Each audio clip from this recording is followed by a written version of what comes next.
जय महाकाल दर्शकों, स्वागत है आपका मेरे इस चैनल में। आज मैं आपके लिए एक और वीडियो लेके हाजिर हूँ और आशा करता हूँ मेरी मेहनत आप लोगों को पसंद आएगी। आगे वीडियो में कुछ भूल हो जाए तो कमेंट में ज़रूर बताना।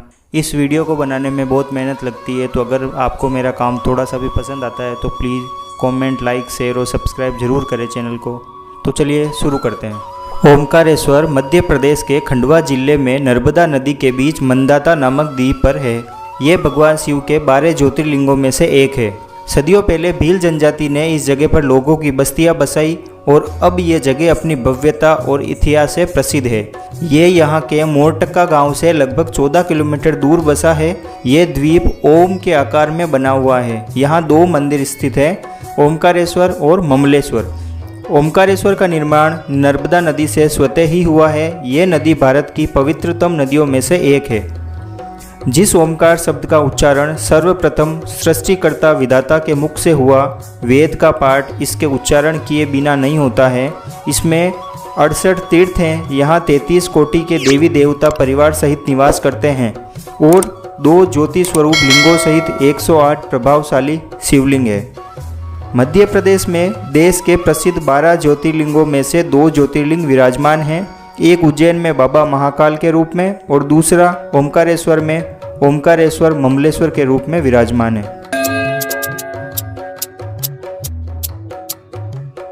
ओमकारेश्वर प्रारंभ में भील राजाओं की राजधानी थी। लंबे समय तक ओमकारेश्वर भील राजाओं के शासन का क्षेत्र रहा। ओमकारेश्वर नगरी का मूल नाम मांधाता है, क्योंकि राजा मंदाता ने यहाँ नर्मदा किनारे इस पर्वत पर घोर तपस्या कर भगवान शिव को प्रसन्न किया और शिवजी के प्रकट होने पर उनसे यही निवास करने का वरदान मांग लिया। तभी से यह प्रसिद्ध नगरी ओंकार मांधाता के रूप में पुकारी जाने लगी। मान्यता है कि रात्रि के समय भगवान शिव यहाँ हमेशा सोने के लिए आते हैं। इसके साथ एक और कथा प्रचलित है। इस ओंकारेश्वर ज्योतिर्लिंग के 2 स्वरूप है। एक को ममलेश्वर के नाम से जाना जाता है। ये नर्मदा के दक्षिण तट पर ओमकारेश्वर से थोड़ी दूर हटकर है। अलग होते हुए भी दोनों की गणना एक में ही की जाती है। शिवलिंग के 2 स्वरूप होने की कथा पुराणों में इस प्रकार दी गई है। एक बार विंध्याचल पर्वत ने पार्थिव अर्चना के साथ भगवान शिव की 6 महीनों तक कठिन उपासना की। उनकी इस उपासना से खुश होकर शंकर भगवान ने उनको वर मांगने के लिए कहा। उन्होंने विंध्य को वर दिया। विंध्याचल की इस वर प्राप्ति के अवसर पर वहां बहुत से ऋषिगण और मुनि भी पधारे। उनकी प्रार्थना पर शिवजी ने अपने ओंकारेश्वर के 2 भाग किए। एक का नाम ओंकारेश्वर और दूसरे का नाम अमलेश्वर पड़ा। दोनों लिंगों का स्थान और मंदिर अलग अलग होते हुए भी दोनों की सत्ता और स्वरूप एक ही माना गया है। शिव पुराण में इस ज्योतिर्लिंग की महिमा का विस्तार से वर्णन किया गया है।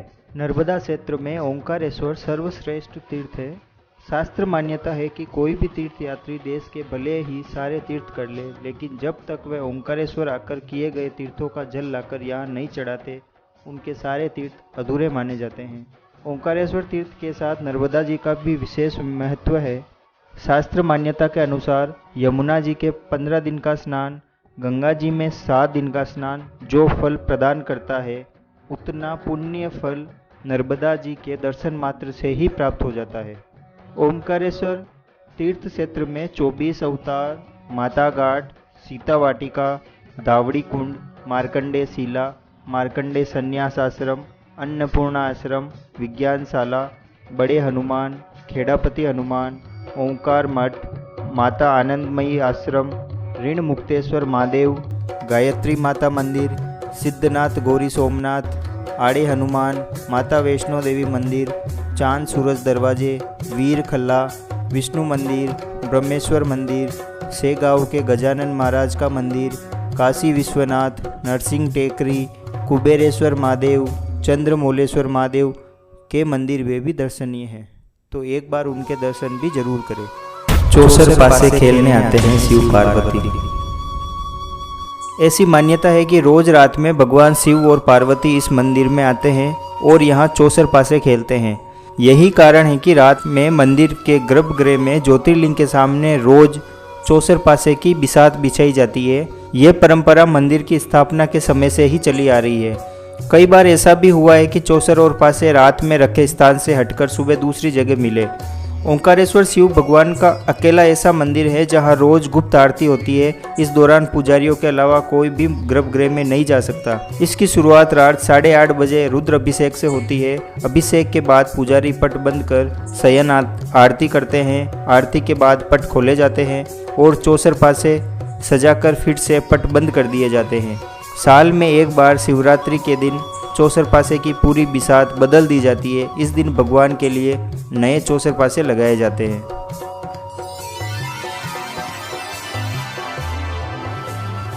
तो चलिए अब ओंकारेश्वर दर्शन की तरफ चलते हैं। नर्मदा किनारे जो बस्ती है उसे विष्णुपुरी कहते हैं। यह नर्मदा जी पर पक्का घाट है। पुल अथवा नौका से नर्मदा जी को पार करके यात्री मंदाता द्वीप में पहुंचता है। यहाँ घाट के पास नर्मदा में कोटि तीर्थ या चक्र तीर्थ माना जाता है। यही स्नान करके यात्री सीढ़ियों से ऊपर चढ़कर ओंकारेश्वर मंदिर में दर्शन करने जाते हैं। मंदिर के अहाते में पंचमुखी गणेश जी की मूर्ति है। प्रथम तल पर ओंकारेश्वर लिंग विराजमान है।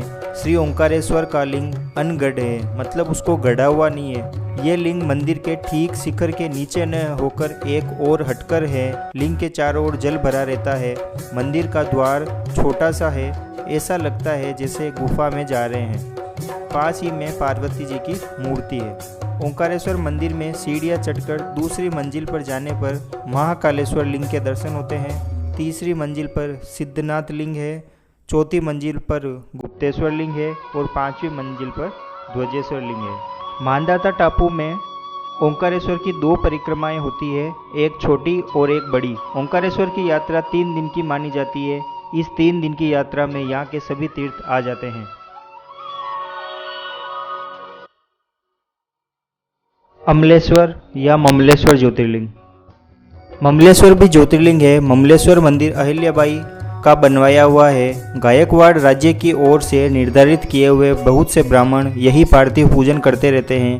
यात्री चाहे तो पहले ममलेश्वर का दर्शन करके नर्मदा पार होकर ओंकारेश्वर जाए, किंतु नियम पहले ओंकारेश्वर का दर्शन करके लौटते समय ममलेश्वर दर्शन का ही है। पुराणों में ममलेश्वर नाम के बदले अमलेश्वर उपलब्ध होता है। ममलेश्वर प्रदक्षिणा में वृद्धकालेश्वर, बाणेश्वर, मुक्तेश्वर, कर्दमेश्वर, तिलभांडेश्वर के मंदिर मिलते हैं। ओंकारेश्वर लिंग किसी मनुष्य के द्वारा गढ़ा, तराशा या बनाया हुआ नहीं है, बल्कि ये एक प्राकृतिक शिवलिंग है। इसके चारों ओर हमेशा जल भरा रहता है।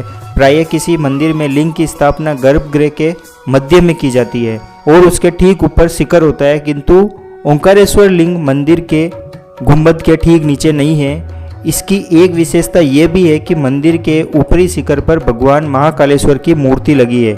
कुछ लोगों की मान्यता है कि ये पर्वत ही ओंकार रूप है। परिक्रमा के अंतर्गत बहुत से मंदिरों के विद्यमान होने के कारण भी ये पर्वत ओंकार के स्वरूप में दिखाई पड़ता है। ओंकारेश्वर के मंदिर ओंकार में बने चंद्र का स्थानीय ओम इसमें बने हुए चंद्र बिंदु का जो स्थान है, वही स्थान ओंकार पर्वत पर बने ओंकारेश्वर मंदिर का है। मालूम पड़ता है कि इस मंदिर में शिवजी के पास ही माँ पार्वती की भी मूर्ति स्थापित है। यहाँ पर भगवान परमेश्वर महादेव को चने की दाल चढ़ाने की परंपरा है। बस ओम नमः शिवाय कहते रहिए और परिक्रमा करते रहिए। महाकाल आपका सदैव हित ही करेंगे, कुछ अहित नहीं करेंगे। यहाँ कब और कैसे आना चाहिए? सभी भक्त अपनी सुविधा अनुसार कभी भी आ सकते हैं। उज्जैन से बस आती है जो सुबह वहाँ से निकलती है और शाम को वापस उज्जैन पहुँचा देती है ओंकारेश्वर के पूरे तीर्थ स्थानों के दर्शन करवा के। इसके अलावा आप इंदौर होके भी यहाँ पहुँच सकते हैं। यहाँ अब मैं अपने वीडियो को विराम दूंगा। आपको ये वीडियो कैसा लगा कमेंट में ज़रूर बताएं। अगर आप इस चैनल पर नए हो तो इसे सब्सक्राइब करें, जिससे आगे भी आपको ऐसे भक्तिपूर्ण वीडियो मिलते रहेंगे। अपने परिवार और दोस्तों के साथ शेयर ज़रूर करें। मिलते हैं अगले वीडियो में, तब तक के लिए जय महाकाल।